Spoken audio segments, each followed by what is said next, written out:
Horticulture Museum. My name is Jean-Claude Atungimana. I'm going to introduce this exhibit to you. This is the Igbo culture showing the life of these people before they were taken from their homeland, brought to Virginia as slaves. As a man, Igbo men will be growing yams. Women will be growing vegetables like black eyed peas, okra, peppers, melons, and other stuff.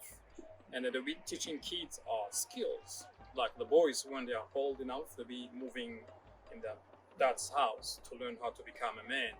Girls to be staying with their moms and learn how to cook, weave, making pottery. So let me take you inside of the house to see how they live in West Africa.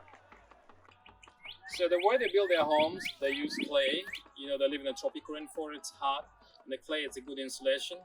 You mix dirt and water with your bare feet.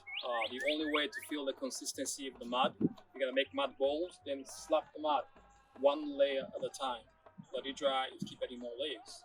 For the roof, they use palm fronds. They have lots of palm trees. That's where we get the shingles from.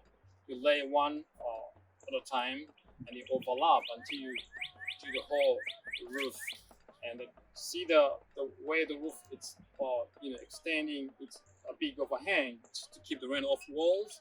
And you look at the doorway, the way it's short is the way to keep the heat from getting inside of the house. Here we are in the house. Before I sit down, I want to show you this cool stool, the carving. The Igbo, the men do some woodworking. So this came from Nigeria. As you know, you have a house, you have a kitchen. This is the kitchen. That's where they cook, open hearth.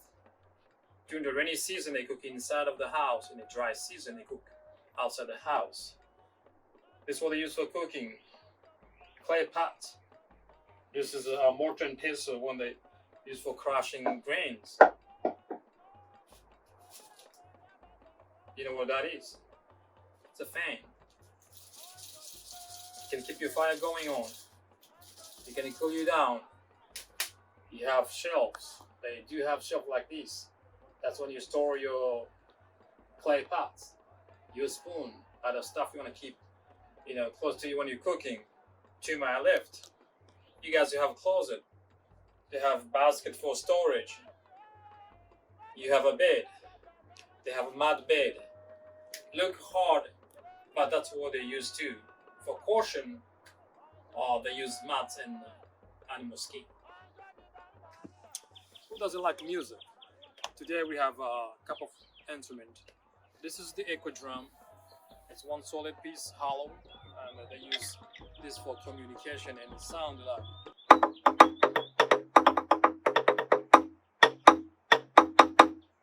And this is a set, a family of dunduns. You have a dungba, kenkeni, and sangba. All of these, they have cow skin on the top, and this is a djembe. And the djembe does have goat skin. You use hands when you play this.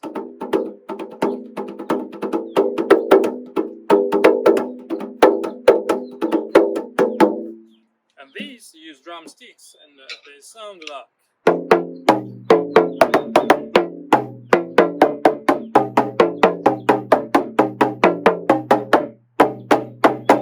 And you have a shekere, which is a gourd with beads or nuts on the top. Make some noise.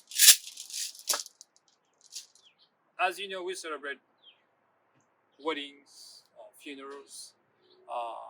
For fun, we use music instrument. You know, the American culture, they use instruments. Some of them came from West Africa, like the banjo. Rhythm we use, like jazz and blues, they have their roots in West Africa. In the Igbo society, yam farming is a big deal for these people. What is a yam? Here they confuse yams and sweet potatoes. This is a yam here. Look like a piece of wood, but it can grow bigger than this long, this wide, up to 20 pounds each. How do you grow yams? You need tools. We have these here. This is kind of a pea cut to loosen up the ground. these two here, what I call ogu, like ho in the Igbo language. The big one is for the men in charge of the yams, and the small ones for women in charge of the vegetables. How do you grow yam? As you see, I have already started my yam mound. According to the Igbo people, a good yam mound should be at your knee level. Very big. You keep adding dirt, a big pile of dirt. So you have more room for the yam to grow bigger. You need a pole here. As it grows a vine, the vine grows all the way up here, taller than me. This is how the yam plant look like.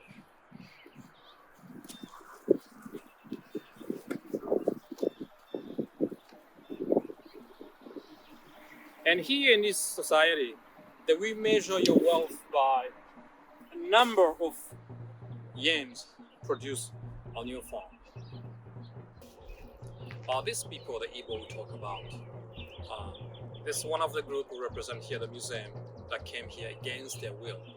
So now, imagine you going into your regular duties, farming. You send your kid to collect water from the river. Your boys go collect for firewood. And by surprise, here the Europeans looking for slaves, gonna kidnap them, pretty much sometimes the whole family. You think of the African people themselves, the tribes fighting each other. Once you get captured here, you become a prisoners of the war. Then as punishment, you're gonna be sold to the Europeans. Now, you're captured. What the next step? You're chained up. You're gonna walk all the way, maybe days, miles, to get to the ocean, the bank of the ocean. When they have a boat, Europeans, they're gonna pack all those slaves, together and cross the ocean, which gonna take 3 months at least. And you think of the miserable conditions there. You don't have enough food. You're wondering why you've been taken, and you will never see your family again. Once you get to the American colony, what's gonna happen? You're gonna be sold and work for somebody, against your will. And now keep in mind, it seems like these people came here empty-handed, but not empty-headed. What I mean by this, think of the ideas. They came with the ideas, the music, the banjo from West Africa, the food. Think of the black eyed peas, cowpeas, okra, melon, some of the frying stuff, different technique for cooking. We should thank those people. Well, thank you for joining us on this virtual tour. We hope to see you soon. Thank you.